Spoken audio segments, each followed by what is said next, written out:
We have a responsibility, as all countries do, to do more to help solve the global refugee and migration crisis.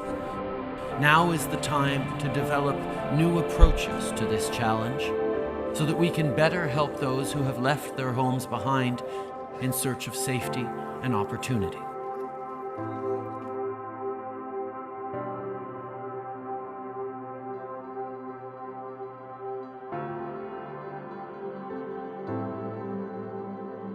You hear a lot of people talk about the fact that countries like Canada are made up of immigrants and refugees. So in the spirit of accepting that fully, we need to think about, can we take in more people? But we also need to think about, how do we support those people?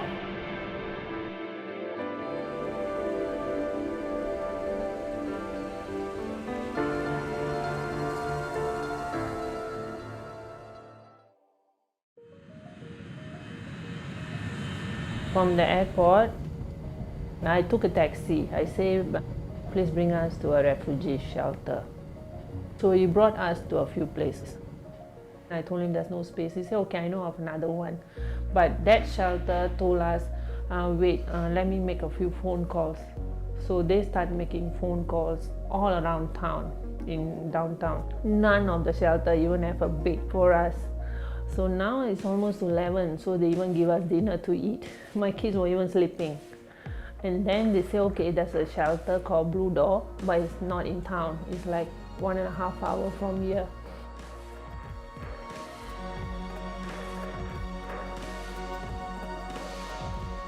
When we first saw, it was really dark because it was at night. We thought the taxi driver might bring us to a different place where we don't know, so we were just a little nervous. But the journey was scary because it was so late in the night. Somewhere halfway through the road, there was no light. And the taxi driver doesn't know about this shelter. He was looking at the GPS, so he was like, I don't know, there was a family shelter. So he named the highway, and when he made a turn, I was so scared because it looked like a bush to me because you couldn't see the light of the place. Then my breath came back because I feel relief when I saw the building. Then after he was okay, he waited until we got in, then he left.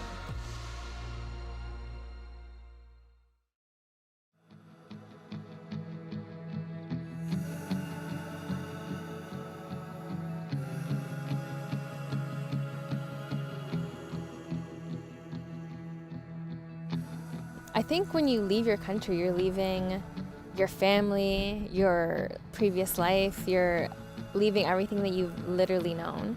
And when you arrive to the country, you have to adjust. So it takes a lot of time. There's language barriers, there is understanding the transportation system, understanding doctor's offices, understanding how to access the grocery stores or food banks. So there's a learning curve that's really, really high. When I came in, it was as if they knew my struggle. They opened their arms to receive us. I have never have it in mind that one day I will leave my country. Nigeria is facing a lot of crises, multiple crises, internal crisis. We have a very major problem in the Niger Delta. That's in the east, we have a lot of agitation. In the north, Boko Haram. So if you look at it, it's putting the country on its knees. So today, I had invited into this project as a way of creating some kind of expressive art experience for the families as kind of a starting point for them to share their story. The Tree of Life project, which is practiced around the world. This is just a lovely, positive way of really framing those stories, allowing the family's strengths and resiliencies to really come through. And for me, the types of stories that I've seen are pretty horrific. Everything is working fine. It's okay. At times, we just pray people should have to save when you are in the need of being saved. We had to leave Egypt because at that time in 1992, the Muslim extremists were blowing up Christian churches and being the fact that we're Christians, the government asked my dad to leave for our safety. So fleeing for safety, we arrived at Tanzania in the refugee camp where we lived for the next 7 years. It was very difficult. There was no food. We used to get food. The UNHCR used to bring food for refugees, but there was no health care. The water was dirty water we had to drink sometimes, and most times we got really, really sick. I like it here because people are nice, because I don't really not like Singapore. Some people really bully you, they don't care. They bully, they tear my shirt. No, we're just the little ones. We miss our dad because we haven't seen him for 1.5 years. He's been in Nigeria, stuck there trying to come. But we know that we'll never quit on him until he comes here. So we're just waiting. We're trying our best to try and get him here. So when anyone comes into Canada, it's actually very difficult for the first couple of years, and oftentimes their health deteriorates, their mental health deteriorates. They really have a hard time. There's a huge culture shift. There's a huge lack of confidence in what you've done in terms of even raising a family. They have wonderful strengths and innate abilities to get through. We talked today when we all came together as families around these beautiful trees. I don't view it as a choice. They're really fleeing and coming here because they really have no choice but to leave where they are. And the reality is most of the clients that I meet actually have a dream of being in their home. Tell me what you miss from home. My friends in Nigeria and my cousin. The weather, the spice. Do you think you'll ever go back to Nigeria? No. Why? Don't want to go back. Yeah. Why? Canada is more better than Nigeria. What's happening in Nigeria? It's so hot. Anything else? Crisis. It's not that they don't want to be here. They're grateful and happy that they're in a safer space, but they really do want to be home. But the level of violence that they have been subjected to has been too much, and that they likely wouldn't survive if they stayed in those countries. I leave my country because of safety. I run for safety. Our whole issue starts because of interracial marriage and different cultural. To come to Canada was very risky, but when I arrived, the difference is quite clear. It's like digging for a treasure in a quest to get to hit your target. We have arrived in Canada here. We have seen the love here. Some take incredible risk of paying people to help them get from their home countries to Canada. Sometimes they have to spend a lot of money which they often don't have, and often use their entire life savings just to get here. We meet the immigration, they gave us a number to call. But when we called, they said there is no space, there is no shelter, there is no this. What's to do that night? We called taxi. That was my first solution because of my pregnancy and my little baby. We went to Marriott Hotel. We stayed there for 2 days. The first day we paid $218. They said we should hold on. They give us another number to call again, another shelter to call if there is a space for us. They said no space available. So that night, because of the code, because in Nigeria, the code there is not like this. So my husband have no option than to go back to the Marriott Hotel. We paid $218 again. It was tough. The third day we came, we went back to Marriott Hotel again. We paid $400 because we don't have any money again. Still see me with tears, immigration woman. God will bless you. She saw me, she even cried.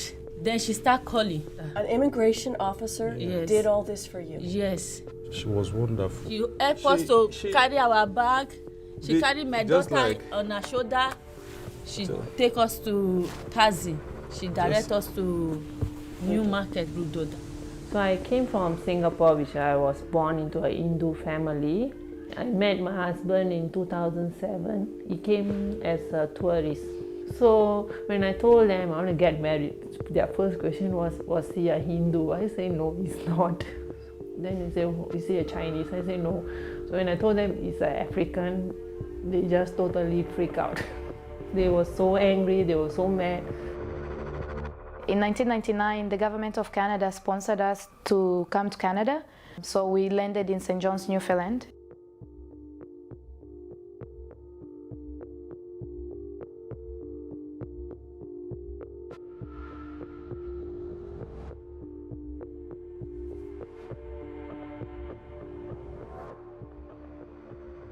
But shortly after that, we started high school, and it was a nightmare. I remember a couple of times some kids would come up to us and be like, oh, go back to Africa. Do you guys live on trees like monkeys? In the refugee camp, we used to think everybody like in Canada is like so nice and people would welcome us, but we didn't feel welcomed. Our immigration system is split into two pieces, immigrant and refugees. Refugees are people who are fleeing fear of persecution or fear or risk to their physical selves or mental health as well, fleeing from a country because of those conditions and coming to another country. And then they do have to come to Canada and make a claim and prove to our country that they did face the conditions that they say they faced. What becomes difficult about these situations is when you think about a person fleeing because they're scared for their life, they're not thinking at the time that they're fleeing, I better take all the paperwork and proof that all of this happened. And that's where they need supports from people to help them to make their case one that they can prove to Canada. I'm still struggling for litigations, bringing documentation process. Your credibility is at stake when you don't have the necessary documentation. You are running. You don't have a perfect story. No refugee will have a perfect story. This is what happened. So when you come to the country and you have nothing really with you. Nothing. Just two backpacks we came with. Two. For the whole family? Yes, because we are running for safety. And what was in it? Just clothing. For everyone, for 6 people? Yes. Do you still have the backpack? Yes. I have new ones, so they gave me new ones. You came with the most important things that you needed to come with. Yes. What do you think social service providers need to understand but don't seem to? It would have been helpful if every worker knows exactly what is available, or if we could tell them that I heard about this, at least spend some time to find out about it, rather than just say no. Did you receive any help from non-social service providers? The most important thing to me was to find a church. So I was thinking, okay, this place really looks so remote, where is the church nearby? So when I Googled it, I found out it was just 10 minutes from the shelter. So first we walked down the highway. It was so scary. When we started walking, then I realized, oh, see, there's no walking path here. Maybe because of the church people and all that, I actually find all the services easier. Is in York region. I don't think I have to be in town to access all that. Food-wise, clothes-wise, school, extra activities for the kids and all that is already here. One of the most important things is actually support that you do get from other people. What was the thing that overwhelmed you the most? Canada border securities, they say we should go and buy return tickets. They didn't even give us a reason why it didn't approve. They just say dismiss. They just give a note, say this case has been dismissed without any reason. And then he told us that's how federal court work. So now what? My lawyer said we have to apply permanent resident through humanitarian and compassionate ground. And you know what? The fees was almost $850. Just the application fees. How did you get that money? Church. You just have to show how established your kids are. And then friends you have made. So I got like 100 letters from church. My lawyer said, they can still ask you to get a ticket and leave. So it's like, I'm not sure what is going on now. So I remember the first time my mom was able to rent her first home, and it was just such a turning point. That was the first time that we were able to go from living with family to it just being my mother and I in our home. And that was a significant part in our lives. So I decided when I turned 19 that I'll leave all the racism behind me and move somewhere where there's different diverse backgrounds and see what's out there. I decided to move to Toronto. I realized after that it wasn't safe because we experienced shootings. I decided to move. Soon after that, somebody thought I was like the cleaning lady in the condo. And I was like, okay, that's like strange. Why would they think I'm a cleaning lady? And in my mind, I don't know if I didn't want to always say, oh, they're racist, they're this, but that's exactly what it was. So 6 weeks, just 1.5 months. You have to find a house and move, or you have to move to another shelter.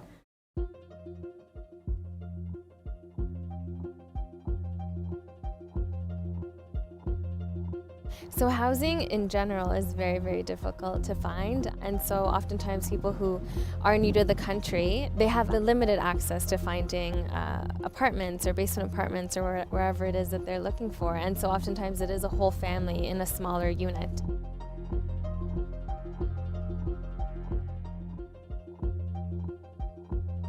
Finally, we just decided to buy our own house in York region still because we really liked the neighborhood.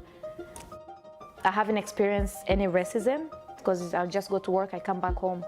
But I don't know, maybe it's because I'm not interacting with people, like as in an apartment building. But for refugee, there is a rule that they will pay you until you get maybe your status or you find a job with your work permit. Blue Dot Shelter is our first point of contact. The support they give us is beyond what money can offer. We are having a debate in Canada around the argument around the value of immigrants and refugees versus the drain on our system. And I think the truth is when you frame the question in that way, that is part of the problem, first of all. The idea that we have to quantify the value of a human being that comes to our country only because they're an immigrant or refugee is dehumanizing. When you grow up, and we hope that you'll grow up in Canada, what would you like to do when you grow up? I want to be a doctor. I want to be a fashion designer, a lawyer, an engineer. The truth is the clients that I work with are often within the system of supports for a short period of time. They are so driven to get back to the lives that they once led, the productive lives where they supported themselves. They get on their feet as quickly as they want because like all of us, they have the same dream. My dreams is to work and work harder. For my kids, this land offers an opportunity that it cannot be elsewhere. They cannot get it back home.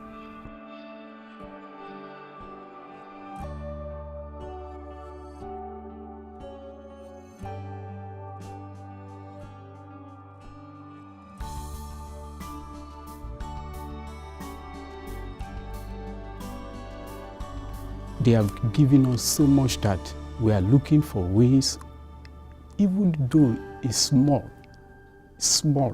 in our own way, how can we contribute to the system? I was telling my church people, I mean, that's the job that I want to do, maybe be a social worker. So things that I didn't know about, now that I know about, I could tell them, help them. Or maybe I don't know whether that's the word I should use, educate local people. Yes, they help Blue Dot Shelter. They gave us furnitures. They gave us so many things for the housing. So at the end of the day, I would just like to tell people, like, don't judge people based on what they look. We're all at the same, like, we're all people.